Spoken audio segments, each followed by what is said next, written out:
ପ୍ରେଜଲର୍ଡ ପ୍ରଭୁଙ୍କୁ ମାନବ ଧନ୍ୟବାଦ ହଉ ପ୍ରଭୁ କେତେ ଅନୁଗ୍ରହ କଲେ ଆଜି ଆପଣମାନଙ୍କ ସମ୍ମୁଖରେ ପୁନରାଲୋଚନାକୁ ବାକ୍ୟ କହିବା ସୁଯୋଗ ଦେଲେ ସେଥିପାଇଁ ଈଶ୍ୱରଙ୍କୁ ଧନ୍ୟବାଦ ଦେବା ସହିତ ମୁଁ ସମସ୍ତଙ୍କୁ ପ୍ରେଜଲର୍ଡ ଜଣାଏ ପ୍ରେଜଲର୍ଡ। ଆମେ ଶାସ୍ତ୍ର ପାଠ ପଢ଼ିବା ପ୍ରଥମ ସାମୁଏଲ 15 ଅଧ୍ୟାୟ 23 ପଦରେ ଦେଖୁ ଯେହେତୁ ବିଦ୍ରୋହ ମନ୍ତ୍ର ପାଠ ପାପ ତୁଲ୍ୟ ଓ ବାଧ୍ୟ ଓ ବସ୍ତୁର ଓ ଠାକୁରମାନଙ୍କ ପୂଜା ତୁଲ୍ୟ ତୁମ୍ଭେ ସଦାପ୍ରଭୁ ବାକ୍ୟ ତୁଚ୍ଛ କରିଅଛ ଏଥିପାଇଁ ସେ ମଧ୍ୟ ତୁମ୍ଭକୁ ରାଜା ହୋଇଥିବା ପାଇଁ ତୁଚ୍ଛ କରିଅଛନ୍ତି। ଆମେ ଏଠି ଦେଖୁଛୁ ଯେ ଅବାଧ୍ୟ ସେଇଟା ହେଉଛି କ'ଣ ଠାକୁରମାନଙ୍କୁ ପୂଜା ତୁଲ୍ୟ କଥା ନ ମାନିବା।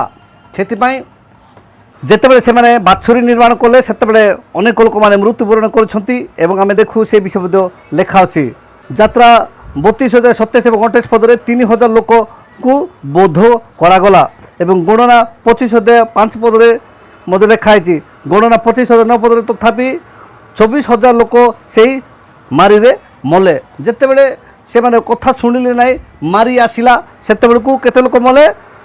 24,000 ଲୋକ ଏହି ମାରିରେ ମଲେ। ସେଥିପାଇଁ ଆମେ ଯଦି ବାକ୍ୟ ଶୁଣିବା ନାହିଁ ପାଳନ କରିବା ନାହିଁ ତାହେଲେ ଆମେ କ'ଣ କରିବା ଯେ ମୃତ୍ୟୁବରଣ କରିବା। ସେଥିପାଇଁ 2 4 ଅଧ୍ୟାୟ 15-19 ଦେଖୁ ତୁମେମାନେ ଆପଣା ଆପଣା ବିଷୟରେ ସାବଧାନ ହୁଅ। ଏଠି ନିଜ ବିଷୟ ସାବଧାନ ହେବା ପାଇଁ ଲେଖା ହେଇଛି। ଆଜିର ଶିକ୍ଷା ଉପରେ ପ୍ରଭୁ ଆମ ସମସ୍ତଙ୍କୁ ଆଶୀର୍ବାଦ କରନ୍ତୁ। ରହିଲି, ନମସ୍କାର, ପ୍ରିୟ।